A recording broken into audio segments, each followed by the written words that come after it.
ರಣರಣ ಬಿಸಿಲಿಗೆ ರಾಜ್ಯದ ಜನ ರೋಸಿ ಹೋಗಿದ್ದಾರೆ. ದಿನದಿಂದ ದಿನಕ್ಕೆ ಬಿಸಿಲಿನ ತಾಪ ಹೆಚ್ಚಾಗ್ತಾ ಇದೆ. ಜನ ಜಾನುವಾರುಗಳಿಗೆ ಸಾಕಷ್ಟು ಇವಾಗ ಸನ್ಸ್ಟ್ರೋಕ್ನಿಂದ ಹೇಗೆ ಆಗಬೇಕು ಅನ್ನೋದೇ ಈಗ ಸಾಕಷ್ಟು ಗೊಂದಲ. ಇನ್ನು ಹುಬ್ಬಳ್ಳಿಯಲ್ಲೂ ಕೂಡ ಸುಡು ಬಿಸಿಲಿಗೆ ಈಗ ಜನ ಬೆಂಡಾಗಿದ್ದಾರೆ. ಸಿದ್ಧಾರೂಢ ಮಠದಲ್ಲಿ ಭಕ್ತರಿಗಾಗಿ ವಿಶೇಷವಾದಂತಹ ವ್ಯವಸ್ಥೆಯನ್ನು ಮಾಡಿದ್ದಾರೆ. ನೋಡಿ, ಹೇಳಿ ಕೇಳಿ ಹುಬ್ಬಳ್ಳಿ ಎಂದಾಗ ಅದು ಬಿಸಿಲ ನಾಡು. ಟೈಲ್ಸ್ಗಳಿಗೆ ಪೇಂಟಿಂಗ್ ಮ್ಯಾಟು ಜೊತೆಗೆ ಟೆಂಟ್ ಕೂಡ ಅಳವಡಿಕೆ ಮಾಡಿದ್ದಾರೆ. ಐತಿಹಾಸಿಕ ಸಿದ್ಧಾರೂಢ ದೇಗುಲದಲ್ಲಿ ಹಲವು ವ್ಯವಸ್ಥೆಗಳನ್ನು ಮಾಡಿದ್ದಾರೆ. ಯಾಕಂದರೆ ಒಂದು ಮಠ ಅಂದಾಗ, ಮಠ ಮಂದಿರ ಅಂದಾಗ ಸಾಕಷ್ಟು ಜನ ಬರ್ತಾ ಇರ್ತಾರೆ. ಅಲ್ಲಿ ಭಕ್ತರಿಗೆ ಒಂದಿಷ್ಟು ತಂಪಾಗಬೇಕು, ಬೇಸಿಗೆ ಧಗೆ ಆಗಬಾರ್ದು. ಆ ನಿಟ್ಟಿನಲ್ಲಿ ಮಠದಲ್ಲಿ ಒಂದಿಷ್ಟು ವ್ಯವಸ್ಥೆ ಮಾಡಿದ್ದಾರೆ. ಈ ಕುರಿತಂತೆ ನಮ್ಮ ಹುಬ್ಬಳ್ಳಿಯ ಪ್ರತಿನಿಧಿ ರವಿಕುಮಾರ್ ಒಂದು ವಾಕ್ಥ್ರೂ ಮಾಡಿದ್ದಾರೆ. ಬನ್ನಿ ನೋಡ್ಕೊಂಬರೋಣ. ದಿನದಿಂದ ದಿನಕ್ಕೆ ಬಿಸಿಲಿನ ತಾಪಮಾನ ಹೆಚ್ಚಾಗ್ತಾ ಇದೆ. ಅದರಲ್ಲೂ ಈ ನೆತ್ತಿ ಸುಡುವಂಥ ಬಿಸಿಲಿಗೆ ಒಬ್ಬೊಬ್ಬ ಯಾಕಾದರೂ ಹೊರಗೆ ಬರ್ತೀವಪ್ಪ, ಯಾಕಾದರೂ ಹೊರಗಡೆ ಹೋಗ್ತೀವಿ ಎಂಬ ಒಂದು ಪರಿಸ್ಥಿತಿ ಸದ್ಯ ನಿರ್ಮಾಣವಾಗಿದೆ. ಇದಕ್ಕೆ ವಾಣಿಜ್ಯ ನಗರಿ ಹುಬ್ಬಳ್ಳಿ ಕೂಡ ಹೊರತಾಗಿಲ್ಲ.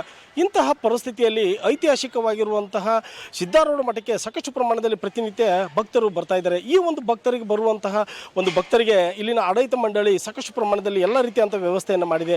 ಸದ್ಯ ಈಗ ನೀವು ಆ ಒಂದು ಬಲಬದಿ ಚಿತ್ರದಲ್ಲಿ ನೋಡ್ತಾ ಇರ್ಬೋದು. ಒಂದು ಕಡೆ ಇಲ್ಲಿ ಬರುವಂತಹ ಭಕ್ತರಿಗೆ ಯಾವುದೇ ರೀತಿಯಂಥ ಕಾಲು ದರ್ಶನಕ್ಕೆ ಬರುವಂಥವ್ರಿಗೆ ಯಾವುದೇ ರೀತಿಯಂಥ ಕಾಲು ಸುಡಬಾರ್ದೆಂಬ ಒಂದು ದೃಷ್ಟಿಯಿಂದ ಆ ಒಂದು ನಿರಂತರವಾಗಿ ಆ ಒಂದು ಟೈಲ್ಸ್ ಮೇಲೆ ನೀರನ್ನು ಹಾಕುತ್ತಿರುವಂತಹ ಒಂದು ದೃಶ್ಯ ಒಂದು ಕಡೆ ಕಂಡು ಬರ್ತಾ ಇದ್ದಾರೆ. ಇನ್ನೊಂದು ಕಡೆ ಆ ಒಂದು ಭಕ್ತರಿಗಾಗಿಯೇ ವೈಟ್ ಪೇಂಟನ್ನು, ಕಲ್ಲಿನ ಮೇಲುಗಡೆ ವೈಟ್ ಪೇಂಟನ್ನು ಹಚ್ಚಿದಂಥ ದೃಶ್ಯಗಳು ಕಂಡು ಬರ್ತಿದೆ. ಹೀಗಾಗಿ ಈ ಒಂದು ಭಕ್ತರಿಗೆ, ಸಿದ್ಧಾರೂಢ ದರ್ಶನ ಮಾಡುವ ಭಕ್ತರಿಗೆ ಯಾವುದೇ ರೀತಿಯಾದಂಥ ತೊಂದರೆ ಆಗಬಾರದು, ಬಿಸಿಲಿನ ತಾಪಮಾನ ಅವರ ಮೇಲೆ ಬೀರಬಾರದು ಎಂಬ ಒಂದು ಉದ್ದೇಶಕ್ಕಾಗಿ ಈ ರೀತಿಯಾದಂಥ ಒಂದು ತೀರ್ಮಾನವನ್ನು ಮಾಡಲಾಗಿದ್ದು, ಸದ್ಯ ಈ ಒಂದು ಸಾಕಷ್ಟು ಪ್ರಮಾಣದಲ್ಲಿ ಕೂಡ ಈ ಎಲ್ಲ ರೀತಿಯಾದಂಥ ವ್ಯವಸ್ಥೆಯನ್ನು ಮಾಡಲಾಗಿದ್ದು, ಇದರೊಂದಿಗೆ ಇಲ್ಲಿ ಬರುವಂತಹ ಭಕ್ತರಿಗೆ ಕೂಡ ಇಲ್ಲಿನ ಒಂದು ಆಡಳಿತ ಮಂಡಳಿಯವರು, ಟ್ರಸ್ಟಿಗಳು ಎಲ್ಲರೂ ಸಹಿತ ಸೇರಿಕೊಂಡು ಈ ರೀತಿಯ ವ್ಯವಸ್ಥೆಯನ್ನು ಮಾಡಿದ್ದು, ಇದು ನಿಜಕ್ಕೂ ಕೂಡ ಇಲ್ಲಿ ಬರುವಂಥ ಭಕ್ತರಿಗೆ ಸಾಕಷ್ಟು ಪ್ರಮಾಣದಲ್ಲಿ ಸಂತೋಷವನ್ನು ಉಂಟು ಮಾಡಿದ್ದು. ಈ ಒಂದು ವಿಚಾರ ಕುರಿತಂತೆ ನಮ್ಮೊಂದಿಗೆ ಮಾತನಾಡಲು ಈ ಒಂದು ದೇವಸ್ಥಾನದ ಟ್ರಸ್ಟಿ ಒಬ್ಬರು ಇದ್ದಾರೆ. ಅವರನ್ನು ಮಾತನಾಡಿಸ್ತಾ ಹೋಗ್ತೇನೆ. ಸರ್, ಈಗ ಐತಿಹಾಸಿಕ ಈ ಒಂದು ಮಠಕ್ಕೆ ಸಾಕಷ್ಟು ಪ್ರಮಾಣದಲ್ಲಿ ಭಕ್ತರು ಬರ್ತಾರೆ. ಒಂದು ಕಡೆ ಸಾಕಷ್ಟು ಬಿಸಿಲಿನ ತಾಪಮಾನ ಹೆಚ್ಚಾಗ್ತಾ ಇದೆ. ಭಕ್ತರಿಗೆ ಬರುವವರಿಗೆ ಏನು ವ್ಯವಸ್ಥೆ ಮಾಡಿದ್ದೀರಿ ಅಂತ? ಬರ್ತಕ್ಕಂಥ ಭಕ್ತರಿಗೆ ಕಾಲು ಸುಡಬಾರ್ದು ಅನ್ನುವಂಥ ದೃಷ್ಟಿಯಿಂದ ಯಾವುದೇ ರೀತಿಯಾಗಿರ್ತಕ್ಕಂಥ ಹೀಟನ್ನು ಅಬ್ಸಾರ್ಬ್ ಮಾಡ್ಕೊಳ್ಳಿಕ್ಕೆ ಬರದೇ ಇರತಕ್ಕಂಥ ಪೇಂಟನ್ನು ನಾವು ಈಗಾಗಲೇ ಕಲ್ಲುಗಳ ಮೇಲೆ ಹಚ್ಚಿದ್ದೀವಿ. ಅದ್ರ ಜೊತೆಗೆ ಮೇಲಿನ ಮೇಲೆ ನೀರನ್ನು ಕೂಡ ಬಿಡ್ತಾ ಇದ್ದೀವಿ.